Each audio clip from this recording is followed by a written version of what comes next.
ఆ తల్లి దగ్గర కొడుకు వచ్చి అంటున్నాడు, అమ్మా ఆర్మీలో ఉద్యోగం వచ్చింది, సైనికునిగా ఉద్యోగం వచ్చింది, చాలా సంతోషం అయ్యా. అమ్మ నేను జాయిన్ కాబోతున్నాను. కొడుకు కోసం అమ్మ ప్రార్థన చేసింది. యుద్ధ భూమికి వెళ్తున్నాడు అయ్యా, సైనికుడిగా వెళ్తున్నాడు. నాయన నా కుమారుణ్ణి కాపాడుతాను, నాకు వాగ్దానం ఇయ్యా. ప్రార్థన చేస్తూ ఉంటే దేవుడు వాగ్దానం ఇచ్చాడు, నిన్ను కాపాడు యెహోవా, కునుకడు నిద్రపోడు, ఏ అపాయము నీ గుడారము సమీపించదు. ఆ వాగ్దానాన్ని పొందుకున్న తల్లికి నమ్మకం కుదిరింది, నా కుమారుణ్ణి కాపాడే నా దేవుడు కునుకడు నిద్రపోడు, ఏ నాడు నా గృహంలోనికి అపాయము ఆపద రానే రాదు. విశ్వాసంతో కొడుకు కోసం ప్రార్థన చేసి పంపించేసింది. యుద్ధానికి వెళ్ళాడు. కొన్ని నెలల తర్వాత టెలిగ్రామ్ వచ్చింది, పలానా సైనికుడు యుద్ధంలో మరణించాడు, మిలిటరీ హాస్పిటల్లో డెడ్ బాడీ ఉంది, వచ్చి చూడండి అని చెప్పేసి టెలిగ్రామ్ వచ్చింది. తల్లి నోట మాట రాలేదు. ఈ టెలిగ్రామ్ విషయం కాస్త చుట్టూన్నటువంటి వాళ్ళకి తెలిసిపోయింది, బంధువులు తెలిసిపోయింది, అందరూ వచ్చేసారు. ఈ తల్లి చేసింది ఏంటో తెలుసా? బైబిల్లో పక్కన పెట్టింది, ఉత్తరం తీసుకొచ్చి పక్కన పెట్టింది. దేవుని సన్నిధికి వెళ్ళి మోకరించి ప్రార్థన చేస్తుంది, ప్రభువా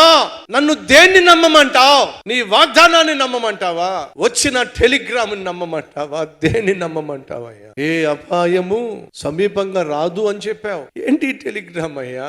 చుట్టూ ఉన్న వాళ్ళేమో ఏడుస్తున్నారు, ఈ తల్లేమో ప్రార్థన చేస్తుంది. ఆ తల్లి తలుపు తట్టారు, ఆ తల్లి బయటకు వచ్చింది. త్వరగా బయలుదేరదాం, హాస్పిటల్కి వెళ్ళాలి కదా. వెళ్ళాల్సిన అవసరం లేదు. ఏమైంది? ఆ కుమారునికి ఏమీ కాలేదు. ఏం మాట్లాడుతున్నా? ఆ కుమారుడు బ్రతికే ఉన్నాడు. నేను దేవుని యొక్క వాగ్దానం మీదే నమ్మకం పెట్టుకుంటున్నా. ఈ విశ్వాసం గొప్పదే మేము కాదంటల్లా, కానీ టెలిగ్రామ్ కూడా వాస్తవమే కదా. ఆ టెలిగ్రామ్ నేను నమ్మట్లేదు. సరే టెలిగ్రామ్ నమ్మకపోతే నమ్మకపోయావు, కానీ కనీసం మా మాట అన్నా విని హాస్పిటల్ దాకా రా. నీ కొడుకు నిజంగా నువ్వు అన్నట్టుగా మరణించకపోతే ఇంకా అంతకంటే సంతోషం ఏముంటుంది. ఒప్పించారండి, హాస్పిటల్కి వెళ్ళారండి. ఆఫీసర్ అంటున్నాడు, అమ్మ ఈ పేరు కలిగినటువంటి సైనికుడు చనిపోయిన మాట వాస్తవమే. ఆ పేరు కలిగిన సైనికుడు చనిపోయాడేమో గానీ నా కుమారుడు మాత్రం చనిపోలేదయ్యా. ఎలా చెప్పగలవమ్మా? నా దేవుడు నాకు మాట ఇచ్చాడయ్యా, నా కుమారుడిని కాపాడుతానని. మీ టెలిగ్రామ్ నేను నమ్మనయ్యా, నా దేవుడిని నేను నమ్ముతా. సరేనమ్మా ఒకసారి వెరిఫై చేస్తా. వెతుకుతూ అతను ఒకసారిగా ఆగిపోయాడు. అందరూ అతన్నే చూస్తున్నారు. ఏమైంది సార్? అమ్మా నీ మాటే నిజమైంది. ఆ టెలిగ్రామ్ పొరపాటున ఆవిడింటికి వచ్చింది. చనిపోయింది వాళ్ళ అబ్బాయి కాదు, అదే పేరు కలిగిన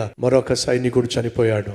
ఆమె విశ్వాసము గొప్పది, ఆమె నమ్ముతున్న దేవుడు గొప్పవాడు.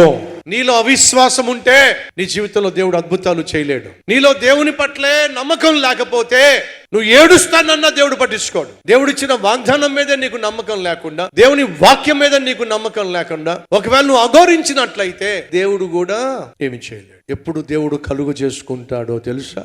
ఆయన మాటను నువ్వు నమ్మినప్పుడు. ఎప్పుడు దేవుడు అద్భుతం చేస్తాడో తెలుసా? ఆయన మాటకు నువ్వు విలువ ఇచ్చినప్పుడు.